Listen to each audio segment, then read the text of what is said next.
नमस्ते भाई, प्रणाम, गुड इवनिंग। कैसे हैं बच्चों? आप सभी लोग कैसा महसूस कर रहे हैं? मैं उड़ीसा गया था जगन्नाथ भगवान के दर्शन करके और मैं लेट आया। उस वजह से मैं आज 4 बजे वाली क्लास भी नहीं ले पाया। और जैसे ही मैं दिल्ली में आया, दिल्ली में पॉल्यूशन बहुत है भाई। मतलब एक दिन में ही इतना पॉल्यूशन हो गया है कि आंखों में दर्द हो रहा है, आंखें जल रही हैं, सर में दर्द हो रहा है। इस समय दिल्ली पूरी दुनिया की सबसे गंदी जगह, सबसे जहरीली हवा पूरी दिल्ली में है। पता नहीं क्या होगा हम लोगों का। बिना कुछ किए ही सुबह से 100 सिगरेट के बराबर कम से कम पॉल्यूशन हम अपने अंदर घोल चुके हैं, बिना कुछ करे। चलिए, तो बच्चों हम लोग पढ़ रहे हैं शाम 6 बजे की क्लास में कोऑर्डिनेट ज्योमेट्री, निर्देशांक ज्यामिति। और मेरे भाई आज ये चैप्टर खत्म हो जाएगा। आज इस चैप्टर की आखिरी क्लास है। मैंने चैप्टर बहुत प्यार से पढ़ाया है, बहुत तसल्ली से पढ़ाया, हर एक चीज कवर कराइए अच्छे से। Find the equation of circle whose diameter has end point 4,3 and -2,1। यानी कि उस सर्कल की समीकरण क्या होगी? पिछली क्लास मैंने थ्योरी बताई थी, जिसके व्यास के अंत बिंदु 4, 3 और -2, 1 है। जैसे भाई ये सर्कल है, ये हो गया सर्कल का सेंटर। सेंटर से होके जाने वाली जो लाइन है वो कहलाता है डायमीटर। अब डायमीटर के जो एंड पॉइंट है, जो व्यास के अंत बिंदु, वो 4, 3 और -2, 1 है। ये बोला है सवाल में। बच्चों ये क्या होगा? ये सर्कल की रेडियस होगी। यानी कि सेंटर जो होगा मेरे प्यारे भाई, वो डायमीटर ए बी का मिड पॉइंट होगा। तो सेंटर के कोऑर्डिनेट क्या होंगे? मिड पॉइंट के कोऑर्डिनेट क्या होते हैं? जोड़ के आधा कर दो। 4 -2, 2, 2 का आधा 1, 3 और 1 4, 4 का आधा 2। ये सेंटर के कोऑर्डिनेट आ गए, सेंटर के कोऑर्डिनेट। अब आप मुझे बताओ, जैसे मुझे सर्कल की रेडियस निकालनी है, तो सर्कल की रेडियस क्या होगी? पॉइंट ए से ओ तक की दूरी। इन दोनों बिंदुओं के बीच की जो दूरी होगी, ये सर्कल की रेडियस होगी। होगी ना? पॉइंट ए से लेके ओ तक की दूरी। और दो बिंदुओं के बीच की दूरी का फॉर्मूला √(x2 - x1) का स्क्वायर प्लस y2 - y1 का स्क्वायर। 4 में से 1 घटाएंगे 3 का स्क्वायर, प्लस 3 में से 2 घटाएंगे 1 का स्क्वायर, यानी कि √10। तो भाई मेरे पास सेंटर के कोऑर्डिनेट आ गए, मुझे सर्कल की रेडियस पता चल गई। तो सर्कल की क्वेश्चन कृपया करके थ्योरी पढ़ के आए। अगर आपने पिछली क्लास नहीं देखी है तो नहीं समझ पाओगे। सर्कल की इक्वेशन का formula x - a² plus y - b² बराबर r²। ये हो जाएगा मेरे भाई, बराबर √10 का स्क्वायर। ये सर्कल की इक्वेशन आ जाएगी। अगर किसी सर्कल के सेंटर ए बी है, रेडियस r है, तो equation x - a² plus y - b² बराबर r²। तो क्या आएगा बच्चों? x² - 2x आएगा। भाई a - b का स्क्वायर होता है formula a² - 2ab plus b²। x² - 2x आएगा, -6x नहीं आएगा। y² -4y आएगा भैया, तो -4y आएगा, प्लस का 4y नहीं आएगा। क्लियर है? यहां से बचेगा 1, यहां से बचेगा मेरे दोस्तों 5, बराबर 10, तो बराबर 5 बचेगा। B option. इसको सॉल्व करेंगे, इसको सॉल्व करेंगे, बी ऑप्शन आंसर आएगा। सर डायमीटर की लेंथ निकालकर हाफ करके नहीं कर सकते थे? बिल्कुल कर सकते थे मीठा शर्मा जी। मैं कब मना कर रहा हूं? बिल्कुल कर सकते थे, लेकिन आपको सेंटर के तो निर्देशांक निकालने पड़ेंगे ना मिड पॉइंट करके, तभी तो सवाल सॉल्व होगा। चलिए आगे चलेंगे बेटे, इससे ज्यादा टाइम नहीं है समझने का। कृपया थ्योरी पढ़ के आए तब सवाल देखना। सवाल number 115, find the radius of circle. इस सर्कल की रेडियस बताओ। एक सर्कल है, x² plus y² -4x plus 6y बराबर 12। इसकी त्रिज्या बताओ मेरे भाई। तो भाई इसकी रेडियस आपको निकालनी है, तो सिंपल सा सोचो, x वाली चीज एक तरफ, x² -4x y वाली चीज एक तरफ, plus y² plus 6y, y² plus 6y बराबर राइट साइड में कितना आएगा मेरे दोस्तों? 12। बराबर राइट साइड में 12। अगर आपको इस सवाल सॉल्व करना है तो परफेक्ट स्क्वायर बनाना पड़ेगा। आपको एलजेब्रा आना चाहिए सवाल करने के लिए। देखो x² -4x, 4x का मतलब होता है दो, फॉर्मूला होता है a² -2ab plus b², -2ab plus b²। Perfect square बनाने के लिए 4 चाहिए, यहां परफेक्ट स्क्वायर बनाने के लिए 9 चाहिए, 9। अगर मैंने लेफ्ट साइड में 4 9 13 जोड़ा है तो राइट साइड में भी 13 जोड़ना पड़ेगा। जिन बच्चों को अलजेब्रा बिल्कुल नहीं आता, कुछ नहीं पढ़ा जिंदगी में, वो इस सवाल को बिल्कुल छोड़ दें, कोई जरूरत नहीं है समझने की। जिस दिन आप अलजेब्रा पढ़ लोगे अपने आप करने लगोगे। ये x माइनस 2 का स्क्वायर बन गया मेरे भाई। ये y square plus 6y plus 9, y square plus 6y plus 9, ये y square plus 6y plus 9, ये y प्लस 3 का होल स्क्वायर बन गया, बराबर राइट साइड में हो गया जी 12 13 25, 25 हो गया 5 का वर्ग। तो ये x minus a square plus y minus b square बराबर आर स्क्वायर, रेडियस कितनी आ गई 5 आ गई, रेडियस आपकी 5 आ गई। अगर आपसे सवाल में सर्कल के सेंटर के कोऑर्डिनेट पूछता, कृपया पिछला लेक्चर पढ़ के आए, मुझे परेशान ना करो, मत करो, बिल्कुल मत करो।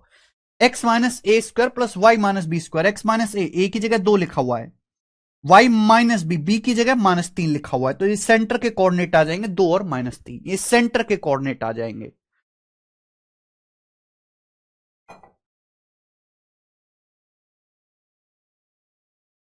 ठीक है जी, सी ऑप्शन इसका आंसर। कर लोगे? तेजी से करो बेटा, ये करिए।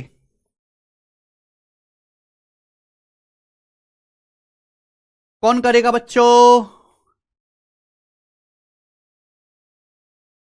सवाल में कहा है यदि इस सर्कल की रेडियस 6 है तो सी का मान क्या होगा। अगर सर्कल की रेडियस 6 है तो सी का मान क्या होगा मेरे भाई? बिल्कुल कर सकते हैं। देखिए x square minus 6x, x square minus 6x, ये y square plus 8y, y square plus 8y, ठीक है ना। तो मुझे परफेक्ट स्क्वायर बनाना है। A square minus 2b plus b square, यानी कि यहां चाहिए 3 का स्क्वायर 9, यहां चाहिए मेरे दोस्तों ए स्क्वायर प्लस 2ab, 2 चौक 8, यहां चाहिए 16, तो ये हो रहा है 9 और 16 25, 9 16 25। होना चाहिए क्या मेरे दोस्तों? होना चाहिए राइट साइड में 36, यानी कि 6 का स्क्वायर। अगर सर्कल की रेडियस 6 तो राइट साइड में 6 का स्क्वायर होना चाहिए कि नहीं होना चाहिए? तो भाई मुझे 9 और 16 हटाना पड़ेगा, मुझे ये 9 और 16 हटाना पड़ेगा। 9 और 16 कितना होता है? 25, हटाना पड़ेगा, माइनस का 25। क्लियर है? आप बोलोगे हाँ जी सर। तो आप मुझे बताओ क्या वैल्यू होनी चाहिए।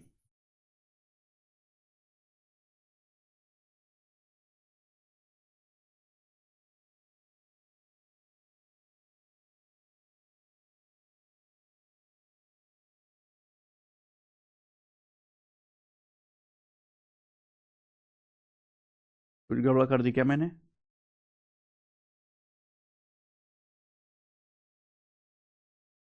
X square plus y square minus 6x plus 8y plus c बराबर 0 विथ 6। यहां पे रेडियस तो आपकी कुछ गड़बड़ कर दी क्या हमने? अगर यहां परफेक्ट स्क्वायर बनाना है तो यहां 9, सॉरी माइनस का 9 चाहिए, माइनस का 9, सॉरी। यहां परफेक्ट स्क्वायर बनाना है तो हमें प्लस का 9 चाहिए, यहां प्लस का 16 चाहिए, ठीक है। ये बन जाएगा मेरे दोस्तों आपका x माइनस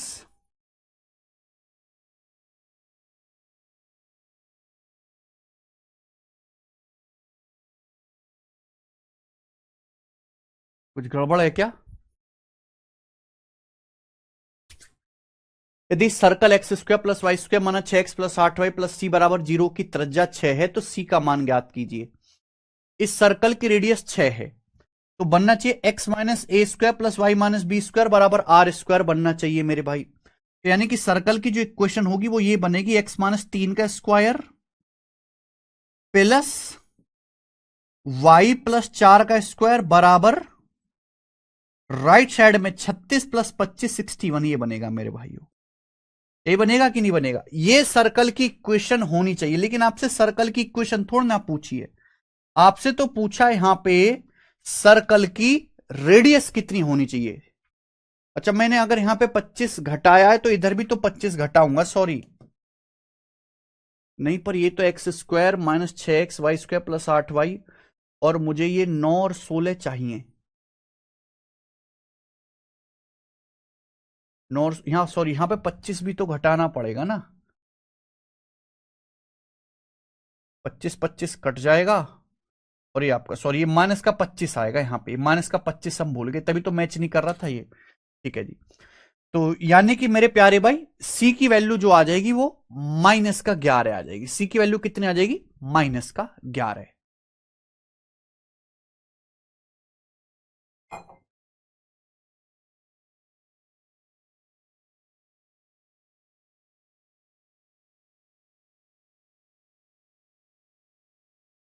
+25 होगा? +25 कैसे होगा?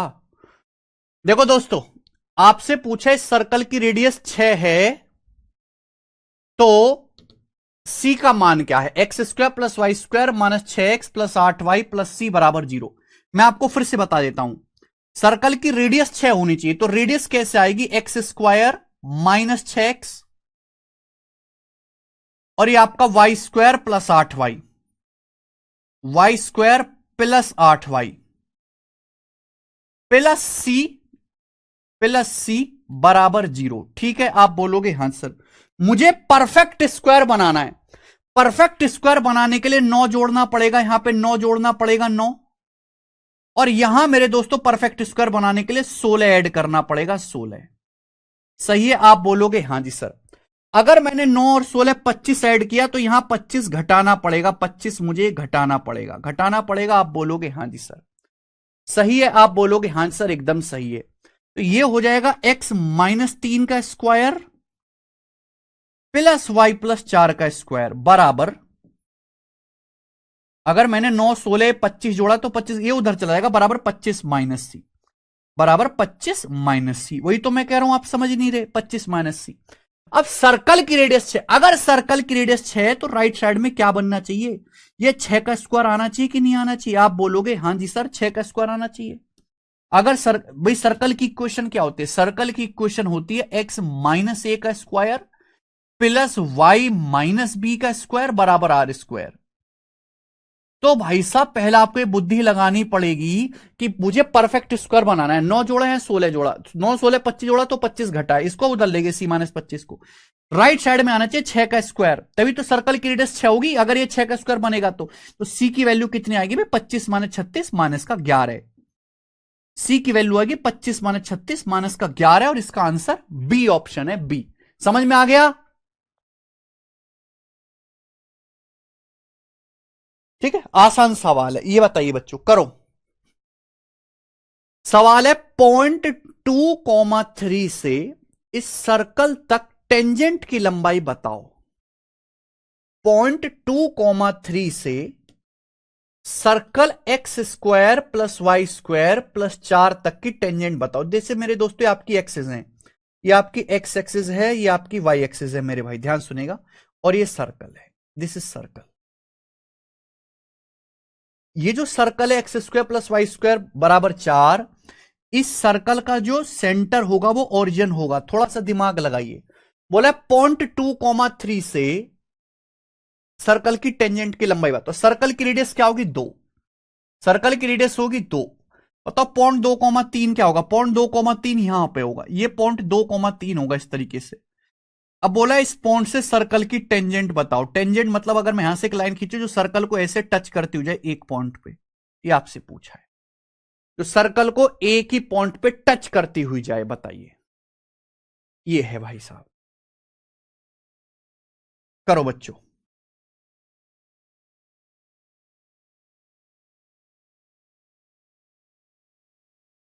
हाँ जी, करेंगे जल्दी से। .2, 3 से सर्कल की टेंजेंट है, सर्कल हो गया, सर्कल का सेंटर है ओरिजिन पे, सर्कल की रेडियस 2 है, 2। आपको उस टेंजेंट की लंबाई बतानी, माना कि ये पॉइंट पी है, पॉइंट पी से सर्कल पर ये टेंजेंट है। टेंजेंट का मतलब ये कोण 90 डिग्री का होगा, ये वाला जो कोण होगा 90 डिग्री का होगा। तो आप जानते हैं मेरे दोस्तों कि ये क्या बन जाएगा? राइट एंगल ट्राइंगल बन जाएगा ना, इसको आप मिलाओगे 90 डिग्री है भाई, 90 डिग्री। आप मुझे बताओ इन दोनों के बीच की दूरी क्या आएगी? ये सर्कल की रेडियस है 2, ये 2, 3 है, ये ओरिजिन है। ओरिजिन के कोऑर्डिनेट क्या होते हैं? ओरिजिन के कोऑर्डिनेट होते हैं 0, 0। इन दोनों के बीच की दूरी क्या आएगी? इन दोनों के बीच की दूरी आएगी बेटा 4, 9, 13।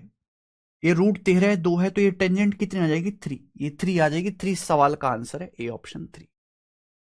ध्यान बस इस बात का रखना है कि भैया सर्कल की टेंजेंट और रेडियस के बीच में 90 डिग्री का कोण बनता है। आप बस इस बात का ध्यान रखिए, टेंजेंट रेडियस के बीच में 90 डिग्री कोण बनता है।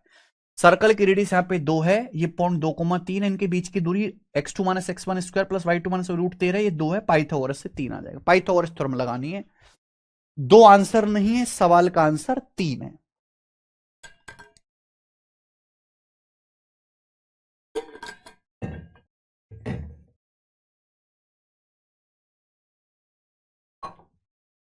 नहीं दीपक सिंह, समझ में आया? दिमाग लगाओ बेटा, दिमाग लगाने वाले सवाल हैं। ये देखिए, .2,5 से इस सर्कल की टेंजेंट की लंबाई √37 है। 0.2,5 से सर्कल की टेंजेंट की लंबाई √37 है। तो आपसे पूछा है के का मान क्या होगा, के की वैल्यू क्या होगी, जल्दी से बताइए मेरे प्यारे भाई, फटाफट करें।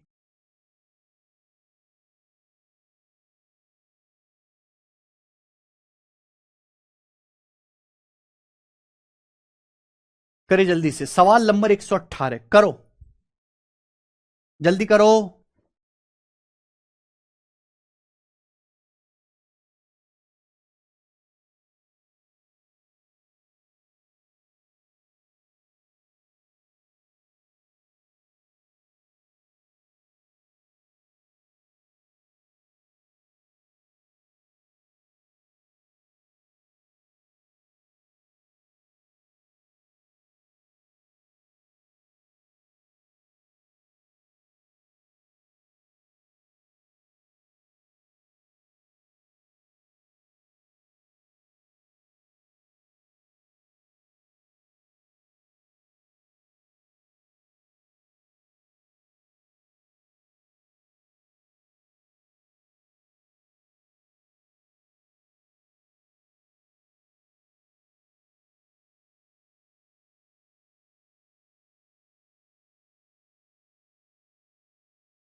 करके देखा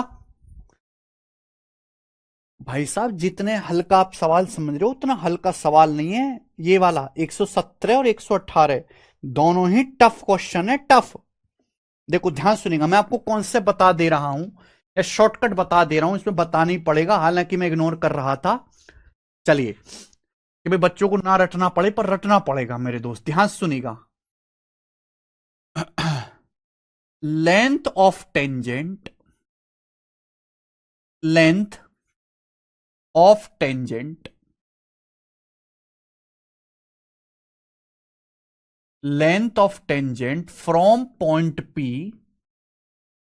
from point P x1 comma y1, from point P x1 comma y1 to circle x square plus y square plus 2gx plus 2fy plus c equal to 0। देखो कोई भी जो सर्कल होता है वो हमेशा इस फॉर्म का होता है। अगर आप किसी भी सर्कल की इक्वेशन देखोगे तो हमेशा सर्कल की जो इक्वेशन होगी वो इस फॉर्म की होगी। मैं आपको ये बताना चाह रहा हूं कि भाई अगर कोई सर्कल है सपोज, और सर्कल के बाहर किसी पॉइंट P से जिसके कोऑर्डिनेट x1 y1 है, अगर पॉइंट P से सर्कल पर टेंजेंट डाली गई है ये स्पर्श रेखा, तो इस टेंजेंट की जो लंबाई होगी मेरे दोस्तों, इस टेंजेंट की जो लंबाई होगी, लेंथ ऑफ टेंजेंट जो होगी, उसका डायरेक्ट कॉन्सेप्ट क्या है, आपको कुछ नहीं करना है। जो सर्कल की इक्वेशन होगी इसमें x की जगह x1, y की जगह y1 रख देना है। इसमें आपको x की जगह x1 रख देना, y की जगह y1 रख देना। Under root x1 square plus y1 square plus plus under root 2gx1 plus 2f y1 plus c। ये कॉन्सेप्ट है, इसके अलावा कुछ भी कॉन्सेप्ट इसमें नहीं है। ये रट लीजिए मेरे प्यार भी, कहां से आया आपको जानने की जरूरत नहीं है, टोटल टाइम वेस्ट है। अगर आपको कोई भी सर्कल की इक्वेशन दी हुई है इस तरीके, सर्कल की इक्वेशन हमेशा इस तरीके से होती है, जैसे लाइन की इक्वेशन होती है ax plus by plus c बराबर 0, सर्कल की इक्वेशन हमेशा ऐसी होती है। किसी भी पॉइंट से सर्कल की जो टेंजेंट होगी, बस ये करिए, आप x की जगह x1 रख लो, y की जगह y1 रख लो। रख लिया? आप बोलोगे हां जी सर रख लिया हमने, और आप इसका अंडर रूट ले लीजिए, दैट्स इट, ये आपका आंसर हो जाएगा। अब आप ये देखो, जैसे मैंने आपको ये सवाल कराया, ये तो है आपका बेसिक मेथड। अगर आप इस सवाल को डायरेक्ट शॉर्टकट रट लेते हो तो आपको ये करने की जरूरत नहीं पड़ेगी कि भाई आपसे पूछा है कि पॉइंट 2,3 से सर्कल तक स्पर्श रेखा की लंबाई क्या होगी। सर्कल की इक्वेशन क्या है? सर्कल की इक्वेशन है x square plus y square बराबर 4 में -4 बराबर 0। यह सर्कल की इक्वेशन है। आपसे पूछा है पॉइंट 2,3 से पॉइंट 2,3 से सर्कल की टेंजेंट। तो भैया मैंने क्या सिखाया, पॉइंट 2,3 से सर्कल की टेंजेंट निकालनी। आप एक्स की जगह 2 रख दो, वाई की जगह 3 रख दो। आप एक्स की जगह 2 रख दो, वाई की जगह 3 रख दो, अपने आप आ जाएगा। देखो दोस्तों, 4 से 4 कट गया, 3 का स्क्वायर 9, 9 का अंडर रूट 3 आंसर। आ गया? आ गया कि नहीं आ गया? अब आप ये वाला सवाल देखिए, ये वाला सवाल, सवाल नंबर 118 बोला है अगर पॉइंट 2,5 से सर्कल की टेंजेंट की लंबाई √37 है, पॉइंट 2,5 से सर्कल तक जब हम टेंजेंट स्पर्श रेखा खींचते हैं तो स्पर्श रेखा की लंबाई √37 है। टेंजेंट आप समझते हैं, एक ऐसी लाइन जो सर्कल को एक ही बिंदु पे टच करती हो जाए, एक ही पॉइंट पर स्पर्श करे, उसे हम टेंजेंट लाइन बोलते हैं। बोला बिंदु 2,5 से जब इस सर्कल पर टेंजेंट खींचते हैं तो उसकी लंबाई √37 है। के का मान क्या होगा? आप मुझे एक बात बताओ मेरे भाई, कि जब आप पॉइंट 2,5 से सर्कल पर टेंजेंट खींचेंगे तो टेंजेंट की लंबाई क्या होगी? अंडर रूट एक्स की जगह आप 2 रख दो, एक्स की जगह 2 रख देंगे, वाई की जगह 5 रख दो। अंडर रूट 2 का स्क्वायर प्लस 5 का स्क्वायर, एक्स की जगह 2 रख देंगे, 2 पंजे 10, वाई की जगह 5 रखेंगे, 5 चौक 20 और प्लस के आएगी टेंजेंट की लंबाई। और बराबर सवाल में कह रहा है टेंजेंट की लंबाई √37 है, तो मैंने इक्वल कर दिया। अब मुझे यहां से कल सॉल्व करके के निकालना है। 20 माइनस 10 10 हो गया, 10 और 25 35 हो गया, 35 2 37 हो गया है भी। 20 माइनस 10, 10 हो गया, 10 और 25 35, 35 और 4 39 हो गया, सॉरी 39 प्लस के रूट हटा देते हैं दोनों तरफ से 37, तो के का मान आ जाएगा बच्चे -2। के की वैल्यू -2 आ गई और ये सवाल का आंसर है सी ऑप्शन -2। -2 इस सवाल का आंसर है।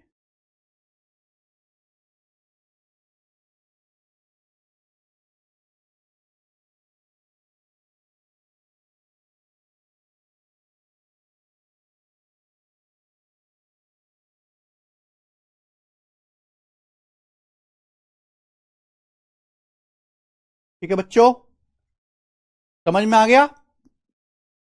तो इस सवाल को अगर आपको जल्दी करना है तो ये आपको कॉन्सेप्ट याद करना पड़ेगा। अगर आपको टेंजेंट वाला सवाल जल्दी करना है बच्चों, तो आपको ये कॉन्सेप्ट याद करना पड़ेगा, अदरवाइज बहुत लंबा सवाल हो जाएगा। ठीक है बच्चों, आप बोलोगे हां जी सर हम आपकी बात को समझ गए, कोई परेशानी नहीं है। तो किसी भी पॉइंट से अगर सर्कल की टेंजेंट खिंची जाती है, उसकी लंबाई का फॉर्मूला मैंने आपको लिखवा दिया। अगला सवाल खुद से ट्राई करेंगे। चलिए ये बताओ बच्चों, सवाल नंबर 120 ये करेंगे, इंपॉर्टेंट सवाल। करो बच्चों जल्दी से, फटाफट।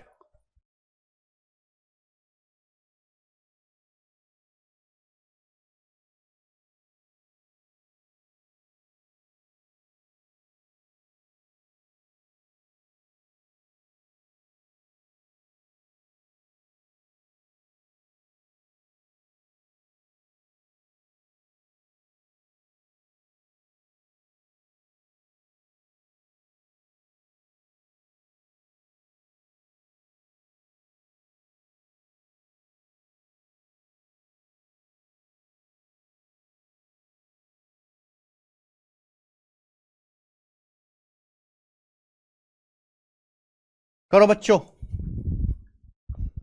20 हाउ? कौन सा 20 भाई? अरे भाई x की जगह 2 रख दे, y की जगह 5 रख दो, इतना भी नहीं कर पा रहे यार।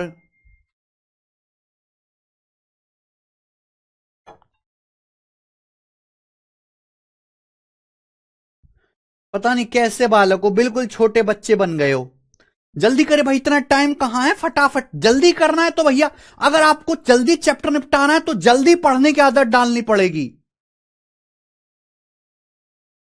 सब कुछ भी पढ़ना है, जल्दी भी पढ़ना है, ऐसा कैसे चलेगा? मर मर के नहीं चल सकते फिर हम। -11 ये दीपक सिंह, चुपचाप बैठो।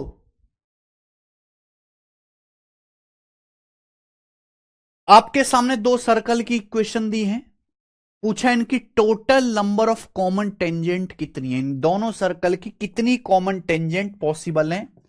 ये सवाल आएगा तो केवल मींस के पेपर में आएगा, ये प्री के पेपर का सवाल नहीं है, मींस का एक हाई लेवल क्वेश्चन है। आपके सामने दो वृत्त दिए हैं, बोला है इन दोनों सर्कल की कितनी कॉमन टेंजेंट, कितनी सामान्य स्पर्श रेखा हो सकती हैं। तो मेरे पास दो सर्कल हैं, आप सवाल बाद में हल करना। पहले इन दोनों सर्कल के सेंटर बताओ और इन दोनों सर्कल की रेडियस बताओ। ये देखिए, इस सर्कल का सेंटर क्या आएगा भाई, x² -2x और ये y² -2y, -23 बराबर 0। -23 को उधर ले जाएंगे, राइट साइड में 23। अगर मुझे यहां पे परफेक्ट स्क्वायर बनाना है तो आपको सोचना पड़ेगा कि यहां भी 1 जोड़ना है, यहां भी 1 जोड़ना है। दोनों तरफ 1 जोड़ा तो 1 1 2 हो गया, राइट साइड में भी 2 जोड़ना पड़ेगा। हुआ क्या मेरे प्यारे भाई, हुआ ये कि x -1 का स्क्वायर बन गया, ये बच्चों x -1 का स्क्वायर बन गया, ये क्या बन गया भाई, ये y -1 का स्क्वायर बन गया, बराबर राइट साइड में 25 हो गया, 23 और 2 25, 5 का स्क्वायर बन गया।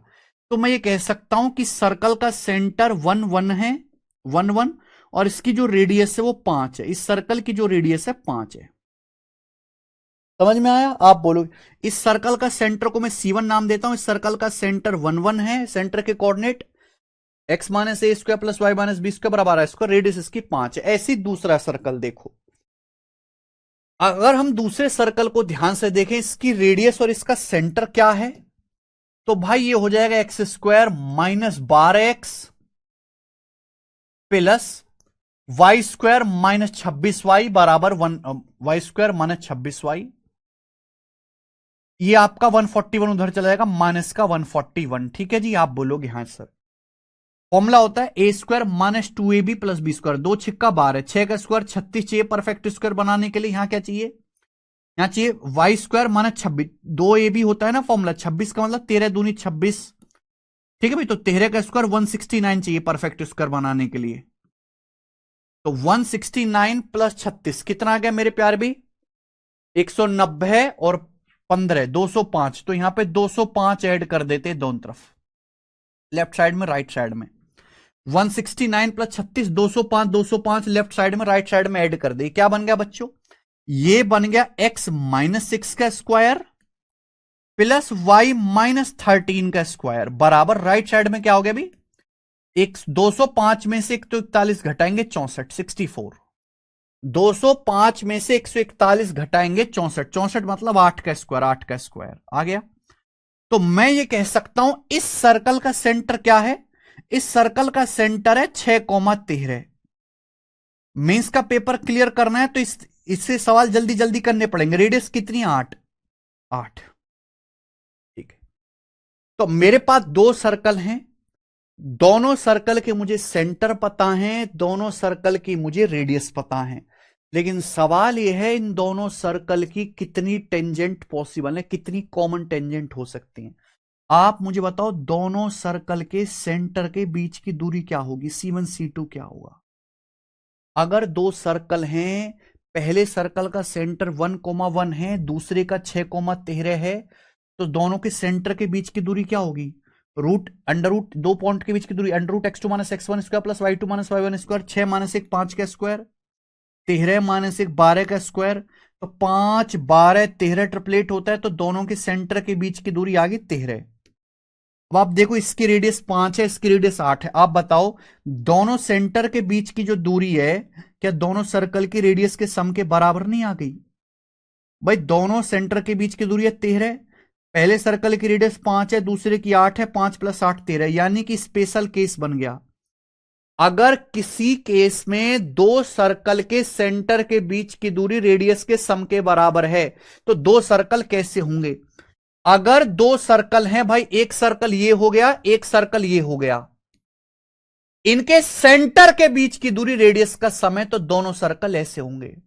ये ऐसा केस है जहां दोनों सर्कल के सेंटर, ये दोनों सर्कल के सेंटर हैं C1 C2, C1 C2, और इनके बीच की जो दूरी है, इनके बीच की, ये दोनों आपस में यहां टच कर रहे हैं, वो रेडियस का सम आ जाएगी। इसकी रेडियस R1, इसकी R2, R1 प्लस R2 होगी, दोनों सेंटर के बीच की दूरी R1 प्लस R2।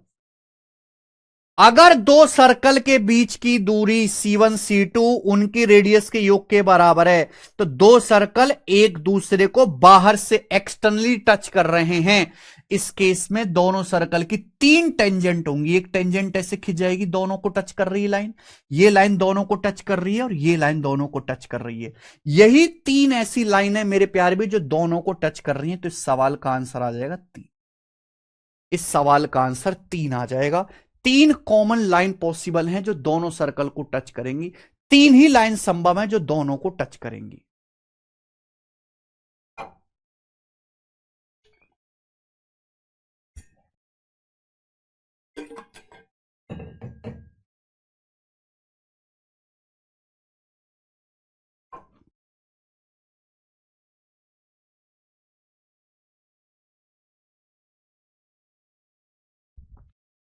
बच्चे अगर सर सिलेबस कितने टाइम तक खत्म हो जाएगा, सब प्लीज रिप्लाई। विकास धीमर जी कह रहे हैं, विकास धीमर जी, या जिस भी बच्चे के मन में डाउट है कब तक खत्म होगा, आप पे डिपेंड करता है। आप चीजों को जल्दी जल्दी पढ़ोगे, जल्दी खत्म होगा। आप पढ़ने में बेकार हैं, आप एक बात को समझने में ज्यादा समय लेते हैं, देर में खत्म होगा।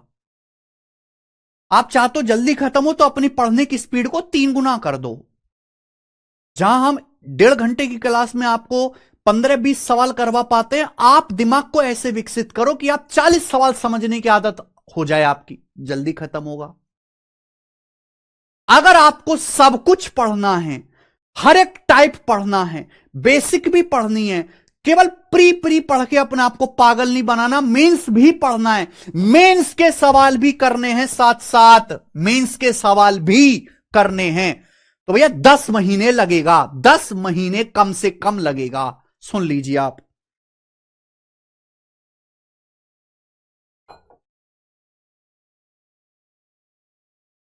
ठीक है जी।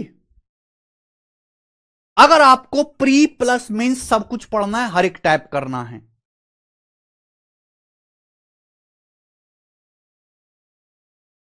प्री का सवाल है ही नहीं, मेंस का सवाल है। मेंस और प्री के सवाल में जमीन आसमान का फर्क होता है। ये देखो, ये प्री का सवाल है बेटा, फॉर्मूला रट लिया, आंसर निकाल लिया। लेकिन ये केवल फॉर्मूला रटने से नहीं होगा, इसमें आपको बहुत बुद्धि लगानी पड़ेगी। इस सवाल में बच्चे 120 में लंबा सवाल हो गया, दोनों सर्कल के सेंटर निकालो, फिर दोनों की रेडियस निकालो, चेक करो यहां दोनों के सेंटर के बीच की दूरी रेडियस के सम के बराबर है, तो कितनी टेंजेंट पॉसिबल है? 3 टेंजेंट होंगी। आगे चलते हैं, सवाल नंबर 121, फिर अगला कॉन्सेप्ट में सिखाऊंगा 121। बताइए।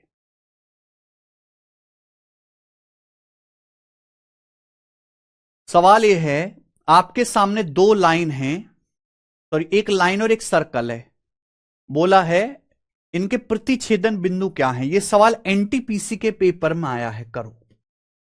यह सवाल एनटीपीसी के पेपर में आया, यह मेंस का सवाल नहीं है, प्री का सवाल है, हल्का करिए।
आपके सामने एक लाइन दी है, एक सर्कल दिया है, बोला इनके प्रतिच्छेदन बिंदु ज्ञात करो। मतलब सवाल यह है कि जैसे मेरे भाई एक सर्कल है और हमने एक लाइन खींची, कोई लाइन सर्कल को दो ही जगह काट सकती है। एक लाइन सर्कल को दो से जगह तो ज्यादा जगह तो काट नहीं सकती, एक लाइन है। ये लाइन इस सर्कल को मात्र अधिकतम दो ही बिंदुओं पर काट सकती, या तो यहां काट रही है या यहां, दो से ज्यादा मुड़ के थोड़ा ना काटेगी।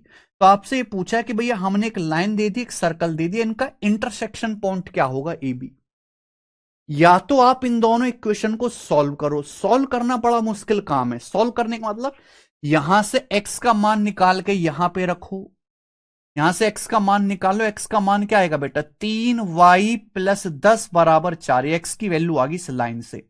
ये वैल्यू आप x की यहां रखो, y की इक्वेशन बनाओ क्वाड्रेटिक, उसको सॉल्व करो। तो एक लंबा प्रोसीजर है इन दोनों को सॉल्व करना।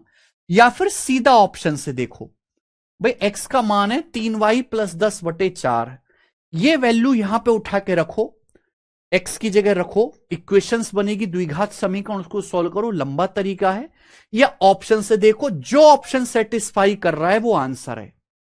जैसे मैंने मान लिया कि 4 2 4 2 4 2 4 2 तीन जगह दिख रहा है, तो 4 2 क्या सेटिस्फाई करा? अगर मैं x की जगह 4, y की जगह 2 रख दूं, 4 चौक 16 माइनस 2 3 6 10 सेटिस्फाई कर रहा है। क्या 4 2 यहां सेटिस्फाई कर रहा है? 4 का स्क्वायर 16, 2 का स्क्वायर 4, माइनस 4 दूनी 8 प्लस 8 और ये माइनस 20 के सेटिस्फाई कर रहा है? हाँ जी कर रहा है। 20 माइनस 20 कट गया, माइनस 8 प्लस 8 कट गया, तो 4 2 तो आएगा। 4 2 4 2 यानी कि ये वाला आंसर नहीं है, ये आंसर नहीं है। क्लियर है? आप बोलोगे हाँ सर। -2 -6 क्या इसको सेटिस्फाई कर रहा है? -2 चौक 8 और ये 18 है। हाँ जी, इसको सेटिस्फाई कर रहा है। -2 और 3 कर रहा है। -2 चौक 8 और -9, ये सेटिस्फाई नहीं कर रहा। क्या 2 और -3 इसको सेटिस्फाई कर रहा है? एक्स की जगह 2 और -3, एक्स के 2 रखो, 2 चौक 8 और -3 रखो, 3 3 9। क्या जोड़ के 10 आ रहा? बिल्कुल नहीं आ रहा। यानी कि अकेला ऑप्शन आ गया ए। ठीक है भाई, क्योंकि -2, ये जो पॉइंट होंगे लाइन पर भी होंगे, सर्कल पे भी होंगे। ये जो दोनों पॉइंट है ए और बी, लाइन पर भी होंगे और सर्कल पर भी होंगे। ये दोनों पॉइंट लाइन को भी सेटिस्फाई करेंगे और सर्कल को भी सेटिस्फाई करेंगे। केवल ये 4 दो ऐसा है जो लाइन को भी सेटिस्फाई कर रहा है, सर्कल को भी। ये -2 -6 लाइन को भी सेटिस्फाई कर रहा है और सर्कल को भी कर रहा है। तो यही आंसर हो जाएगा, बात खत्म। तो ये ऑप्शन से ज्यादा आसान है, सॉल्व करना मुश्किल है। आगे चलेंगे अगला सवाल, सवाल नंबर 122। अगला टाइप मेरे प्यारे भाई ध्यान से सुनेगा और मैं आपको इसकी बहुत प्यारी ट्रिक बताऊंगा, बहुत प्यारी ट्रिक। ये अभी तक एसएससी के किसी भी पेपर में नहीं पूछा गया है, केवल एनटीपीसी में भी आया है। पेपर में अक्सर सवाल आता है अगला टाइप। 2 सवाल मैं आपको करवा दूंगा ऐसे। आपको एक सर्कल दे देगा, सर्कल की इक्वेशन दे देगा और एक पॉइंट देगा। बोलेगा कि ये पॉइंट सर्कल के बाहर है, अंदर है कि ऊपर है। जैसे भाई सर्कल है, सर्कल, और एक आपको सर्कल की इक्वेशन देगा, आपको एक पॉइंट देगा। बोलेगा ये पॉइंट सर्कल के बाहर है, या इस तरीके से पॉइंट सर्कल के अंदर है, या इस तरीके से पॉइंट सर्कल के ऊपर है। यानी कि आपसे पॉइंट की पोजीशन पूछेगा, पोजीशन। तो सवाल में ये देखिए, सवाल पढ़ते ही आपको समझ में आएगा। The position of point 1,2 with respect to the circle. आपको सर्कल की इक्वेशन दी है, आपसे पूछा है ये जो पॉइंट 1,2 है, सर्कल के ऊपर है, बाहर है, भीतर है, आप बता ही नहीं सकते। तो मेरे भाई बता तो आप सकते हो। तो इस सवाल की डायरेक्ट ट्रिक है, मैं आपको बता रहा हूं, ध्यान से सुनिएगा सभी बच्चे। एनटीपीसी रेलवे के पेपर में सवाल आया है, अभी तक एसएससी के पेपर में ये वाला कॉन्सेप्ट नहीं पूछा है। आपको कोई भी पॉइंट दे, कोई भी बिंदु आपसे देगा, पूछेगा ये सर्कल के बाहर है, ऊपर है, अंदर है, इसके अलावा तो कुछ हो नहीं सकता। तो जो आपको पॉइंट दिए हैं 1,2, पॉइंट के कोऑर्डिनेट क्या है? 1,2, एक्स कोऑर्डिनेट 1 है, वाई कोऑर्डिनेट 2 है। ये आपकी सर्कल की इक्वेशन है, ये सर्कल की इक्वेशन है मेरे भाई। तो आप ये करो, यहां x की जगह 1 रखो, x की जगह आप 1 रखो, y की जगह 2 रखो। आप x की जगह 1 रखेंगे, 1 का स्क्वायर 1, y की जगह आप 2 रखेंगे, 2 का स्क्वायर 2, x की जगह 1 रखेंगे, -3, y की जगह आप 2 रखेंगे, 2 चौक 8 और ये +1 ही आए।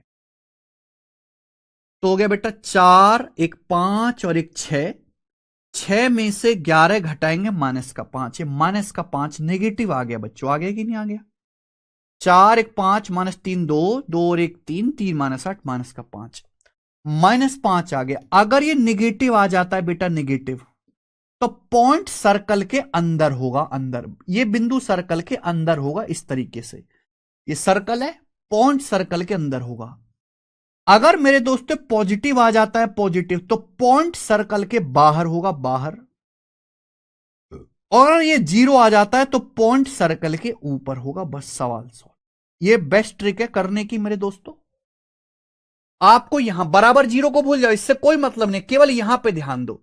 यहां आप x की और y की वैल्यू रख दो। यहां x और y पॉइंट के कोऑर्डिनेट रख दीजिए। अगर नेगेटिव आता है तो पॉइंट सर्कल के अंदर होगा, पॉजिटिव आता है तो पॉइंट सर्कल के बाहर होगा, और 0 आता है तो पॉइंट सर्कल के ऊपर होगा। समझ में आ गया बच्चों? आप बोलोगे हां जी सर। अब जैसे फटाफट एक सवाल आप कर लोगे, ये बताओ इसका क्या आंसर है? फटाफट एक सवाल कर लोगे।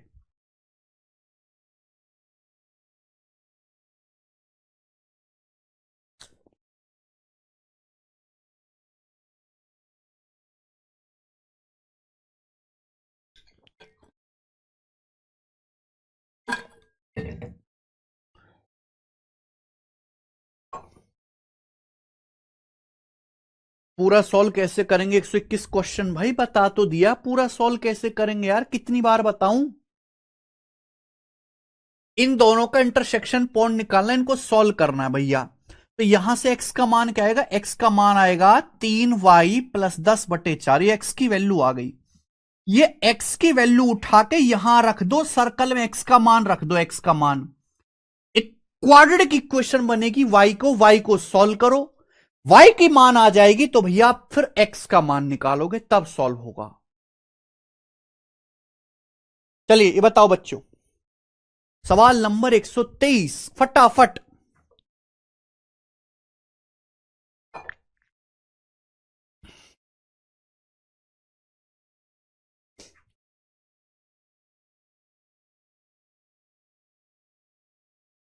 The position of point 1 comma -2 with respect to the circle. आपको एक सर्कल की इक्वेशन दी है, बोला है पॉइंट 1 कॉमा -2 कहां होगा, सर्कल के बाहर, ऊपर, अंदर, कैसे। तो भैया पॉइंट के कोऑर्डिनेट है 1 और -2, तो आप x की जगह 1 रख दो, y की जगह -2 रख दो। x की जगह 1 रखेंगे 1 का स्क्वायर 1, y की जगह -2 रखेंगे -2 का स्क्वायर 4, x की जगह 1 रखेंगे 4 एकम 4, y की जगह -2 रखोगे, -2 के -2 में गुणा 4 और -1, ये आएगा। क्या मैंने ठीक किया, x की जगह 1, y की जगह -2, 1 का स्क्वायर 1, -2 का स्क्वायर 4, x की जगह 1 -2 4, ये कट जाएगा तो कितना आएगा बेटा 12। तो 12 आ रहा है यानी कि पॉजिटिव। अगर ये पॉजिटिव आ रहा है तो मैंने अभी समझा है कि पॉइंट जो होगा वो सर्कल के बाहर होगा, यानी कि आंसर, इस सवाल का आंसर बी है। कोई भी समझदार बच्चा है तो ये सवाल कर लेगा, और इसी के साथ आपका ये सर्कल वाला टाइप खत्म होता है। इसी के साथ बच्चों आपका ये सर्कल वाला टाइप खत्म होता है। आगे अगला टाइप, एसएससी सीएचएसएल 2024 प्री के पेपर का सवाल, अगला टाइप। ओके चलो, अगला टाइप है मेरे प्यार भी गोले का समीकरण। गोले यानी कि स्फीयर का समीकरण। गोले इंग्लिश में हम इसको कहते हैं स्फीयर। स्फीयर का समीकरण।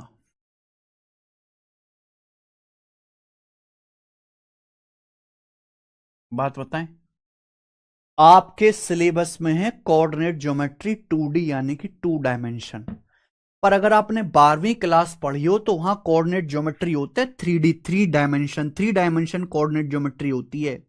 यानी कि ये x एक्सिस होती है मेरे प्यारे भाई, ये y एक्सिस होती है, और एक z एक्सिस होती है। ऐसे तीनों एक दूसरे के परपेंडिकुलर होती हैं। हमने तो 2D में पढ़ा है बेटा, 2D यानी कि हमने कागज पर प्लेन बनाया है। अगर कोई स्पेस में हम प्लेन बनाएंगे ना तो उसमें चौड़ाई भी होगी, लंबाई भी होगी और गहराई भी होगी। लंबाई भी होगी, चौड़ाई भी होगी, गहराई भी होगी। उसे बोलते हैं 3D coordinate geometry. 3D coordinate geometry आपके सिलेबस में नहीं है, आपके सिलेबस में केवल 2D कोऑर्डिनेट ज्योमेट्री है। लेकिन फिर भी पता नहीं एग्जामिनर ने कौन सा सस्ता पौवा पी लिया था, कौन सा नशा कर लिया था कि ये 3D कोऑर्डिनेट ज्योमेट्री का सवाल आपके पेपर में, सीजीएल में भी नहीं, सीएचएसएल के पेपर में आया था, जो आपके सिलेबस में है ही नहीं, फिर भी यह सवाल आपके पेपर में आया था। ऐसा कभी कभार हो जाता है, जब आदमी की किस्मत बहुत खराब होती है मेरे दोस्त, तो ऐसी चीज आती है। एक बार सवाल आया था बाइनरी में, किसी भी नंबर को बाइनरी में कैसे कन्वर्ट करते, डेसिमल को बाइनरी में कैसे कन्वर्ट करते, ये सवाल आया था मेरे भाई। सिलेबस में है ही नहीं, फिर भी आपसे पूछ लिया था। इस तरह की उठपटांग चीजें होती रहती, क्योंकि एग्जाम है तो मैं आपको बता दे रहा हूं। Equation of sphere, equation of sphere, साथ साथ चेतना कुमावत सर, जब कंप्लीट होगा तो रिवीजन कब करेंगे बेटा। एक हफ्ते में मैं 5 ही दिन क्लास लेता हूं, सैटरडे संडे 2 दिन की छुट्टी होती है। वो 2 दिन की छुट्टी क्या मुंह फुकाने के लिए होती है? उसी 2 दिन की छुट्टी में जो भी आपको 5 दिन में पढ़ाया गया वो आपको रिवाइज करना है, और 5 दिन में जो भी हर सब्जेक्ट का पढ़ाया गया है उस पर आपको प्रीवियस ईयर के क्वेश्चंस भी प्रैक्टिस करने हैं। क्या आप इसका इंतजार करोगे कि पहले मैं पूरा सिलेबस पढ़ूंगा फिर मैं रिवीजन करूंगा? वो बालक दुनिया के सबसे बड़े मूर्ख, गधा, कचरा, कूड़ा, धरती पर बोझ, कलंक हैं, जो इस बात का इंतजार करते हैं कि पहले मैं पूरा सिलेबस पढ़ूंगा तब मैं रिवीजन करूंगा। पहले मैं पूरा सिलेबस करूंगा, तब मैं प्रीवियस ईयर के क्वेश्चंस की प्रैक्टिस करूंगा। पहले मैं पूरा सिलेबस करूंगा, तब मैं मॉक टेस्ट करूंगा। वो बालक एक नंबर के गधा हैं, कचरा हैं।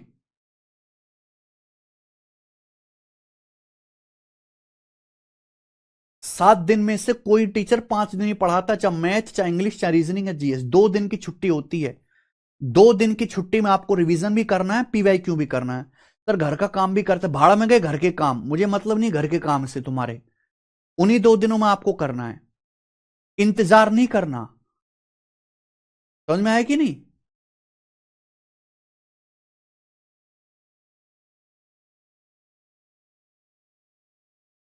वो बालक तो पूरे मूर्ख हैं जो पहले इंतजार करते हैं, भैया पहले वो करेंगे कि पूरा सिलेबस निपटाएंगे तब प्रैक्टिस करेंगे। अरे बाबलो, जब आपको ये पता है कि कोऑर्डिनेट ज्योमेट्री चैप्टर खत्म हो गया, आज ये चैप्टर खत्म हो गया, तो कल इसके प्रीवियसर का सवाल लगाओ ना। अगर आज मैंने चैप्टर खत्म कर दिया तो कल से ही इसके प्रीवियसर के सवाल लगाओ, कल से ही।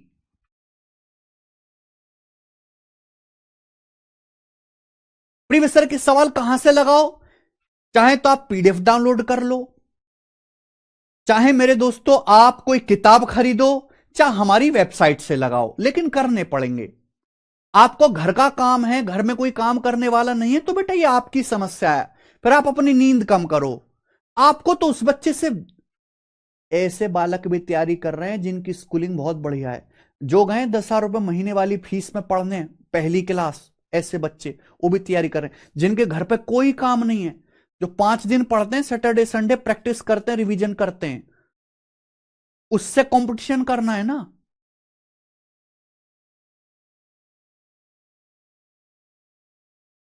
कैसे करोगे? नींद कम करो, फिर अपनी काम करते करते पढ़ो।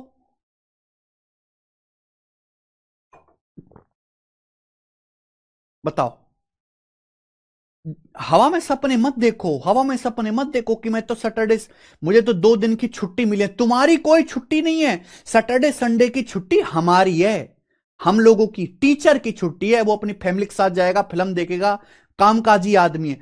बेरोजगारों की कोई छुट्टी नहीं है बेटा। हफ्ते भर के 5 दिन में जो पढ़ा, सैटरडे संडे उसका रिवीजन करना है, उस पे प्रीवियस ईयर के सवाल लगाने हैं।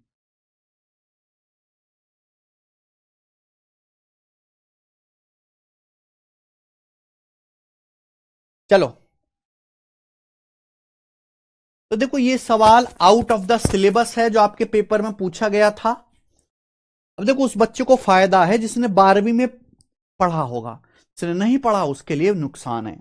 बोला है -1, 2, -3 और 3 यूनिट रेडियस वाले स्फेयर की इक्वेशन ज्ञात कीजिए। मेरे भाई, अगर किसी स्फेयर का सेंटर, अगर किसी स्फेयर का सेंटर मैं बता दे रहा हूं, 3D स्फेयर एक 3D फिगर है।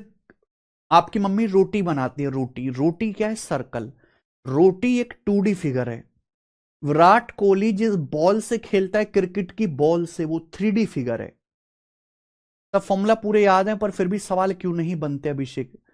केवल फॉर्मूला याद कर लेने से, कॉन्सेप्ट सीख लेने से सवाल नहीं बनते। सवाल बनते हैं प्रैक्टिस करने से। प्रैक्टिस के बिना, प्रैक्टिस के नहीं होती चीजें। सबको पता है ब्रूसली ऐसे मुक्का मारता था, ऐसे मुक्का मारता था ब्रूसली, सबको पता है, पूरी दुनिया में हर कोई जानता है ब्रूसली ऐसे मुक्का मारता था। कॉन्सेप्ट सबको पता है, मुक्का ऐसे मारा जाता है। क्या तुम ब्रूसली की तरह मुक्का मार सकते हो? ब्रूसली एक पंच में दूसरे खिलाड़ी को 10 फीट दूर फेंक देता था, आप फेंक पाओगे नहीं। कि ब्रूसली उस मुक्के की हर दिन 10,000 बार प्रैक्टिस करता था, एक दिन में 10,000 बार वो एक पंच प्रैक्टिस करता था। एक दिन में 10,000 बार पंच प्रैक्टिस करता था, एक दिन में। केवल कॉन्सेप्ट जान लेने से पंच मजबूत नहीं होगा, हर दिन 10,000 बार प्रैक्टिस करनी पड़ेगी अगर ब्रूसली जैसा पंच मारना है। ऐसे ही तुमने फॉर्मूला याद कर लिया, कॉन्सेप्ट याद कर लिया, कोई फायदा नहीं है जब तक आप उस कॉन्सेप्ट पे जी भर के सवाल अपने पेन पेपर से खुद ना सॉल्व करो, खुद ना सॉल्व करो। सेल्फ प्रैक्टिस ही आदमी को परफेक्ट बनाती है, प्रैक्टिस।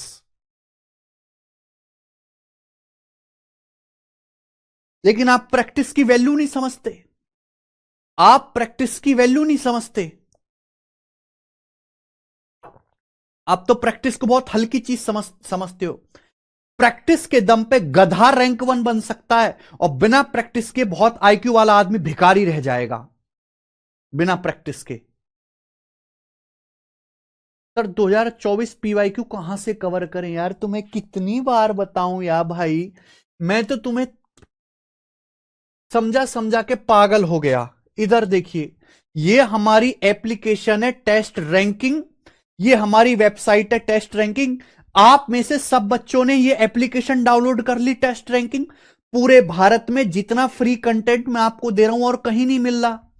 आप यहां पे जाइए भाई, मॉक टेस्ट में आप जाइए, कौन सा ऐसा पेपर है जिसका आपको प्रीवियस ईयर के क्वेश्चन देखने हैं 2024 के, बताओ। यहां आप चले एसएससी सीजीएल 2025, ये देखिए चले गए, ये रहे प्रीवियस ईयर के पेपर 2024 के 36 पेपर लगे तो हुए बेटा। लगाना क्यों मुंह फुका रहा है, लगा ये 36 पेपर, कर सॉल्व।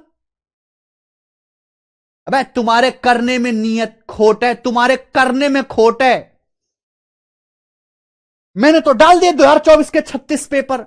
इन 36 पेपर को करने के लिए 36 घंटा चाहिए, एक पेपर 1 घंटे का है, और 1 घंटा एनालिस्ट को चाहिए, लगा ले 72 घंटे तू अपनी जिंदगी के इसको करने में। है हिम्मत तेरे में? और का तुम्हें खून पीने को दे दूं अपना? ये देख, ये ला जीडी का पेपर, जीडी का पेपर यहां पे जाए, ये रे 262 टेस्ट डाल रखे फ्री प्रीवियस ईयर के, 262 262 टेस्ट, मतलब 262 घंटे, 262 घंटे का प्रीवियस ईयर चैप्टर फ्री डाल रखा टेस्ट। लगा तू, लगाता क्यों नहीं? लगाने के नाम पे मां मर जाती है, बकर बकर करने के नाम पे शेर बन जाते हो। क्यों नहीं करते मेहनत? अरे कौन सी चीज है जो आपको आपके लिए नहीं कर रखी भाई, कौन सी चीज है? हर एग्जाम की पीडीएफ टेलीग्राम चैनल पे फ्री डाल दी, मॉक टेस्ट फ्री डाल दिए, चैप्टर वाइज टेस्ट यहां पे जाओ, ये देखिए हर सब्जेक्ट हर चैप्टर के चैप्टर वाइज टेस्ट आपको यहां पे फ्री डाल दिए।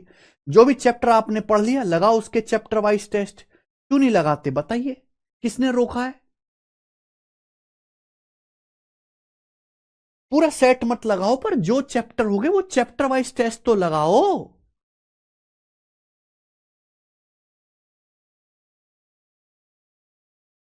चलिए, बहुत बेकार आदमी हो भाई साहब, बहुत बेकार। इतना एक बात पढ़ाने के लिए पढ़ाई, फिर आपको 10 मिनट मोटिवेट करना पड़ता है पढ़ो, फिर एक बात बताइए, फिर 10 मिनट आपको मोटिवेट करता है पढ़ो। निकम्मे हो, बिल्कुल एकदम निकम्मे।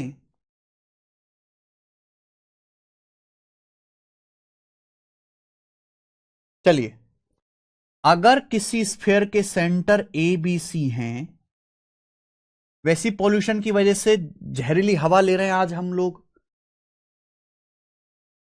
अगर किसी स्फीयर के सेंटर ए बी सी हैं और उस स्फीयर की रेडियस आर है, तो उस स्फीयर की जो इक्वेशन होगी ना, जो उस स्फीयर की इक्वेशन होगी, वो x माइनस ए का square plus y minus b का square plus z minus c का स्क्वायर बराबर आर स्क्वायर। ये उस स्फीयर की इक्वेशन होगी, इसको लिख लीजिए और रट लीजिए, कोई दिक्कत वाली बात नहीं है। देखो भाई, हमारी जो ऐप है या जो हमारी वेबसाइट है टेस्ट रैंकिंग, मैं फिर से बता रहा हूं, सुन लीजिएगा।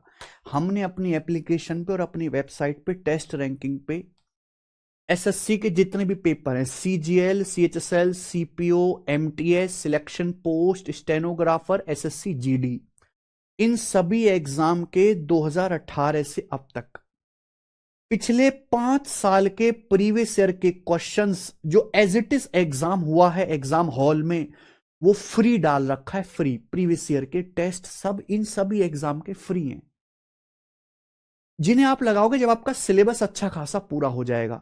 लेकिन हर सब्जेक्ट का, मैथ्स का, रीजनिंग का, इंग्लिश का, जीएस का, हर सब्जेक्ट के 10,000 chapter wise question, chapter wise हर सब्जेक्ट के 10,000 चैप्टर वाइज क्वेश्चंस क्विज की फॉर्म में 25-25 सवालों के 25-25 मिनट के क्विज की फॉर्म में मैंने अपलोड करवा रखे हैं, पहले से फ्री अपलोड करा रखे हैं।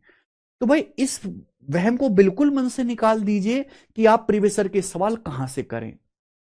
समझ में? ये बात हुई मेरे दोस्तों जो बच्चे ऑनलाइन प्रैक्टिस करना चाहते हैं ऑनलाइन। लेकिन अगर किसी बच्चे को कि भाई उसके आंखों में दर्द होता है, उसके पास लैपटॉप नहीं है, वो मोबाइल से नहीं कर पाता, तो भाई फिर आपको खर्चा करना पड़ेगा। या तो आप पीडीएफ से सॉल्व करोगे या मॉक से सॉल्व करोगे, या फिर मेरे दोस्तों आप इस बुक को ऑनलाइन ऑर्डर करो, बुक को ऑनलाइन ऑर्डर करो। और इसमें मैंने जो है मैथ के पिछले 6 साल के हर एक एग्जाम के क्वेश्चंस डाले हैं। ये बुक पे भी ऑफर चल रहा है, इस बुक को आप ऑनलाइन ऑर्डर कर लीजिए फ्लिपकार्ट से, या तो आप बुक से करोगे। कोई बच्चा ये सोचे कि हमें तो सर इस बुक की पीडीएफ दे दो, मैं पीडीएफ से कर लूंगा, वो प्रैक्टिकल नहीं है। 2-4 दिन करोगे, तीसरे दिन से आपका जोश खत्म हो जाएगा, क्योंकि ये 8,000 सवाल, 8,000 सवाल मोबाइल से नहीं लगाए जा सकते, उसके लिए आपको बुक चाहिए, चाहिए ही चाहिए बेटा। सर मॉक ओनली वन खुलता है भैया, आपका तरीका ही गलत है। आप यहां पे मॉक टेस्ट में जाओगे तो दो तरीके के टेस्ट होते हैं, एक होते हैं प्रीवियस ईयर टेस्ट, एक होते हैं नए टेस्ट। प्रीवियस ईयर टेस्ट जो ऑलरेडी एसएससी ने पिछले सालों में पूछे हैं, और एक होते हैं नए टेस्ट जिन्हें टॉपर लोग खुद बनाते हैं, जिन सवालों को हम खुद सेट करते हैं, जो हम पेपर बनाते हैं। जो हम पेपर बनाते हैं वो आपको क्या बाई करने पड़ेंगे 99 रुपए में। 99 रुपए में आपको बहुत सारे नए टेस्ट मिल जाएंगे, 99 में, 99 में। लेकिन प्रीवियस ईयर का तो फ्री है, लेकिन आपको क्लिक करके देखना पड़ेगा ना। यहां आप जाइए, ये प्रीवियस ईयर का, यहां क्लिक करके जब आप देखोगे तो ही तो प्रीवियस ईयर के फ्री दिखेंगे भाई। क्लिक करना पड़ेगा बेटा, प्रीवियस ईयर पे क्लिक करना पड़ेगा, तब प्रीवियस ईयर के टेस्ट आपको दिखेंगे।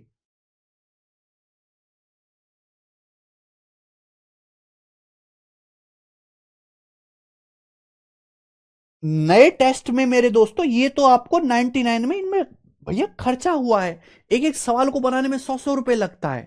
ये आपको लेना पड़ेगा एप्लीकेशन से, 99 में 1 साल के लिए।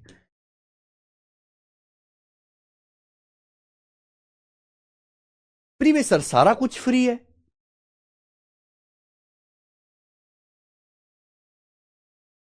यश अभिषेक,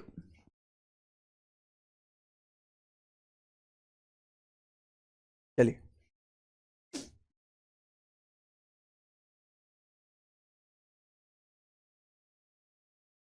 सर मार्केट में चल रहा है कि आप केरविल लीव कर रहे हैं। मार्केट में तो ये भी चल रहा है कि मोदी जी भगवान के अवतार हैं क्या? मार्केट में जो भी चल रहा है उसकी बातों पर कतई विश्वास ना करो। जब तक हम कुछ ना कहें, किसी भी बात पे कोई विश्वास मत करिए। एक गोला है, गोले के सेंटर एबीसी हैं, गोले की रेडियस आर है, गोले की समीकरण बताओ। ये मेरे भाई फॉर्मूला, अगर गोले के सेंटर एबीसी रेडियस आर है तो गोले की इक्वेशन ये होगी, आप यहां पे वैल्यू रख दो। ये एबीसी की वैल्यू बेटा, ये स्फीयर के सेंटर है। एक्स माइनस एक्स में से -1 घटाएंगे, x+1 का स्क्वायर बराबर plus y minus b, b की जगह यहां पे 2 रखेंगे, y-2 का स्क्वायर प्लस z-c, सी की जगह -3 रखेंगे, z+3 का स्क्वायर। रेडियस यहां पे 3 है, बराबर 3 स्क्वायर। ठीक है, तो बच्चों देखो क्या आएगा, a माइनस बी का square, a square minus 2ab plus b square, x square plus y square plus z square आएगा। ये प्लस का 2x आएगा बेटा, प्लस का 2x, प्लस का 2x यहां पर एक ही ऑप्शन में है, ये वाले ऑप्शन में, यानी कि ये आंसर आना चाहिए। माइनस का 4y आएगा, प्लस का 6z आएगा, यानी कि ऑप्शन नंबर यहां से सी। सी वाला ऑप्शन एकदम ठीक है। ठीक है ना, सी वाला ऑप्शन ठीक है। लेकिन इस तरह की चीजें जैसे इस एग्जामिनर ने गलत की ना, ये सिलेबस के बाहर पूछ लिया, ऐसा पूछना नहीं चाहिए भाई। इससे नुकसान होता है, आर्ट्स वालों का, कॉमर्स वाले बच्चों का नुकसान होता है। जिसने ऑलरेडी भैया मैथ 12th में मैथ थी, उसका थोड़ा ना कोई नुकसान होगा। आगे आइए, सवाल नंबर है आपके सामने 125, अगला टाइप बच्चों, अगला टाइप।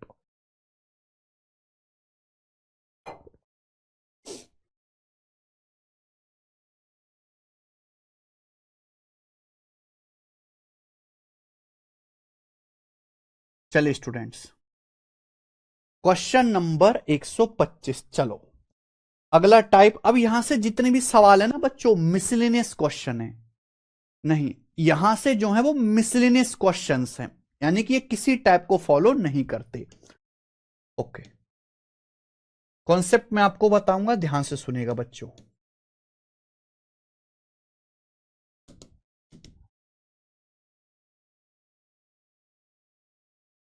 भाई जब हम आपके सामने कोई पैरेललोग्राम बनाते हैं ना, जब हम आपके सामने कोई पैरेललोग्राम, हिंदी में कहते हैं समांतर चतुर्भुज, अगर हम आपके सामने कोई पैरेललोग्राम बनाते हैं, कोई समांतर चतुर्भुज बनाते हैं, A B C D, A B C D, parallelogram में खास बात यह होती है कि आमने सामने की साइड पैरेलल होती हैं, पैरेलल। तो पेपर में अक्सर सवाल आता है कि पैरेललोग्राम के 3 वर्टेक्स के कोऑर्डिनेट आपको देगा, 3 वर्टेक्स के कोऑर्डिनेट देगा आपको। पॉइंट ए के कोऑर्डिनेट दे देगा, बी के दे देगा, आपको डी के दे देगा, और आपसे सी के कोऑर्डिनेट पूछ लेगा। इस तरह का सवाल आता है अक्सर पेपर में। पैरेललोग्राम हिंदी में समांतर चतुर्भुज, 3 शीर्षों के निर्देशांक देगा और आपसे चौथे के पूछेगा। तो उसमें कॉन्सेप्ट ये है कि अगर हम पैरेललोग्राम के डायगोनल खींचे, डायगोनल, ये डायगोनल बीडी है, ये डायगोनल एसी है, तो ये दोनों डायगोनल एक दूसरे को यहां बिंदु ओ पर काटते हैं, ऊपर काटते हैं। आप बोलोगे हाँ जी सर, ये जो पॉइंट ओ होगा, डायगोनल एसी और बीडी का मिड पॉइंट सेम होगा। ओ जो है मेरे प्यारे भाई, वो डायगोनल एसी का भी मिड पॉइंट होगा, डायगोनल बीडी का भी मिड पॉइंट होगा। एओ और ओसी बराबर हैं और बीओ और ओडी बराबर हैं, ठीक है जी। यहां लेकिन दोनों डायगोनल की लंबाई अलग अलग है, एसी और बीडी इक्वल नहीं है।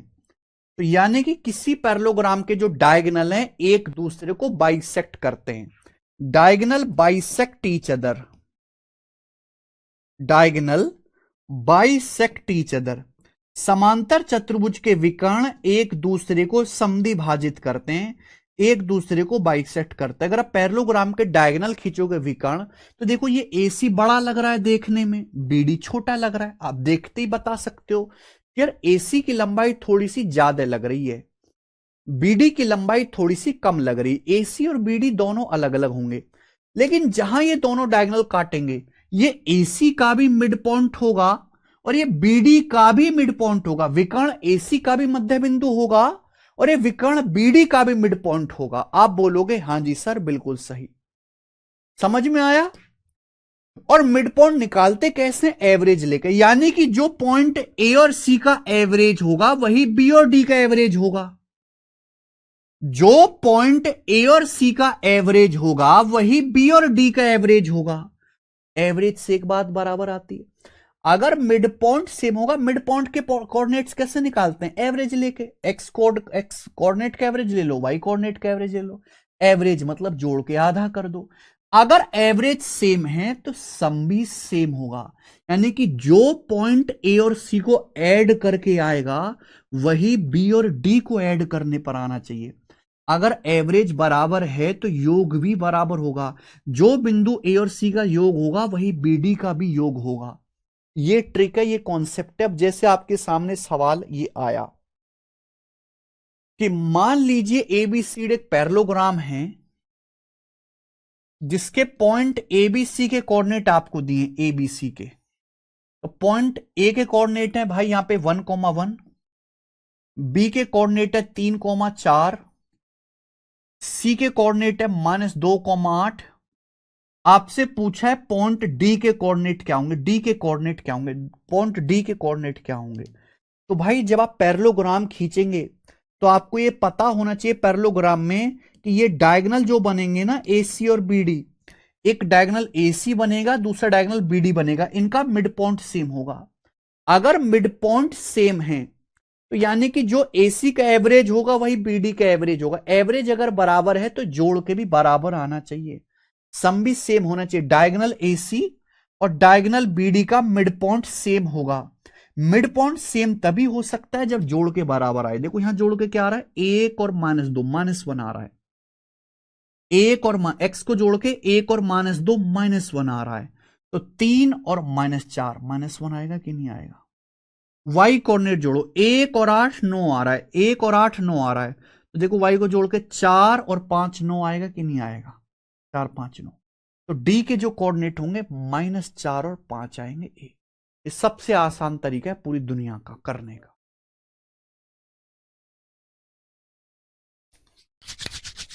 बिना कोई डायग्राम बनाए आपने सवाल कर लिया।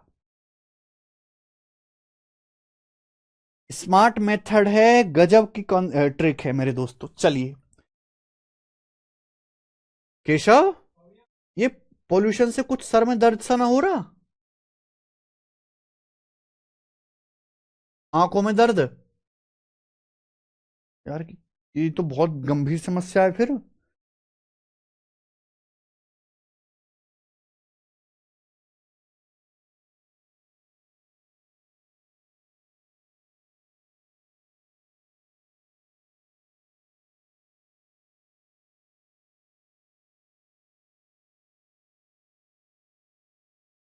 एक और सवाल है देखिए, 0.2,1 और -3,-4 एक पैरेललोग्राम के अपोजिट वर्टेक्स हैं।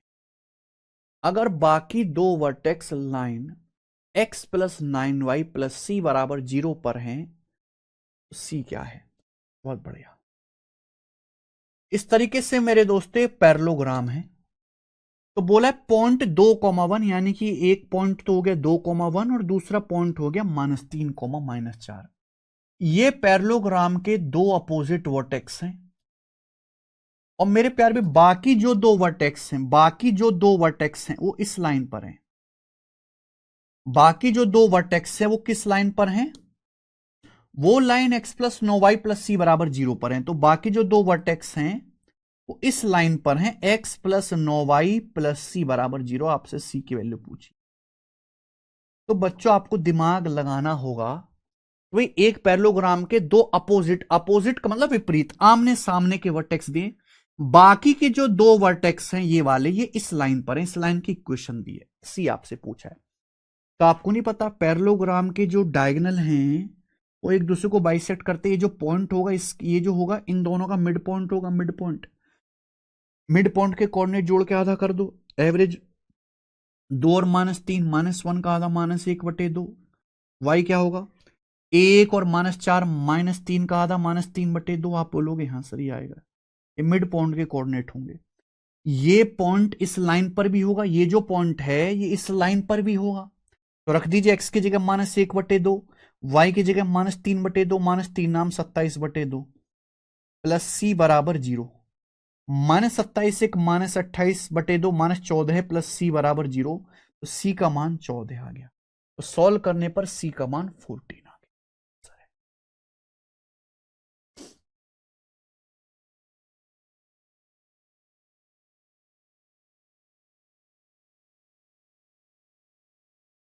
नहीं, वेक्टर अलजेब्रा नहीं है भाई।